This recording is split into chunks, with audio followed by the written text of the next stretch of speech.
You know, it's astonishing that when God gave the command that I have given you all the abundance of trees and fruits and vegetation for you as food, you can take from any tree except one tree.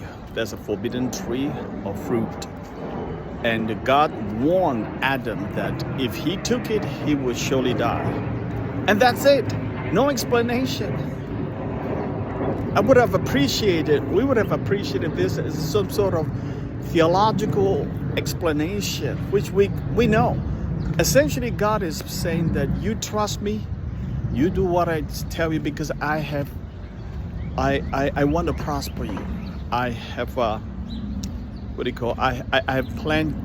my plan for you is a good plan to bless you, to prosper you. Jeremiah 29, not to harm you.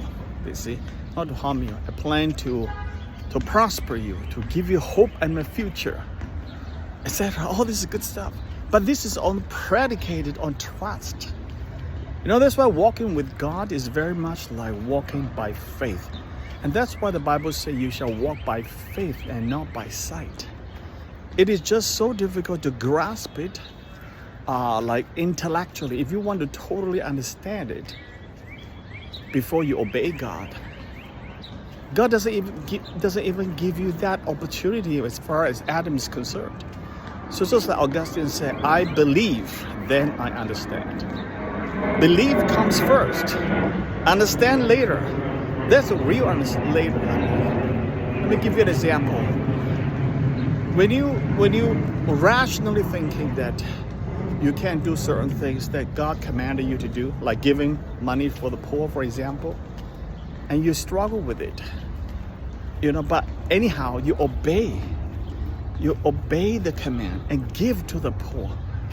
Start with small, whatever amount is, and I can guarantee you after that you walk away with a sense there's such a peace and shalom inside you which you have not known of. This is how it works with God. When Abraham was called by God to offer out his son, you know, there is no rational understanding. It's completely by faith. He believes that God will raise his dead son up from dead, because he is God. And he didn't ask, why do you want me to do that? You know, Abraham didn't ask the question. I wish he did. So let's come back to these things.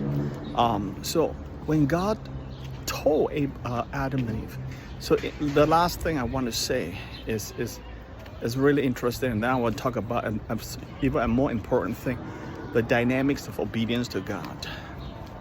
Okay, you notice that when God gave the commands that you shall not eat from this tree, any tree you can eat except that tree. And who was God speaking to? Adam. Of course you know it's Adam. But was Eve there? No. Eve was not even formed yet. So God spoke to Adam, God to man. Not man to man, God to man. A woman was not there. And let me say this. Let me ask you another question. When humanity fell, when Eve fell to the temptations and the seduction of and deception, craftiness of the serpent, the devil, Satan, was Adam there? Adam was certainly not in that conversation at all. The serpent was talking to Eve alone. I guess Adam probably just in the background something. After the conversation, Eve saw the fruit is delightful to look at and good to make her wise. She has absolutely no consideration of God in the picture. She took it and added and passed to her husband Adam by her side or nearby, and he added. Just like that, the entire civilization collapsed of a very simple transaction, so to speak. But I just want to bring out the second point, the fact that when Eve fell, when humanity fell, Eve was talking to the devil alone. When God gave the command, God was talking to Adam alone. So if you put these two together, you can figure out there is some connection to it.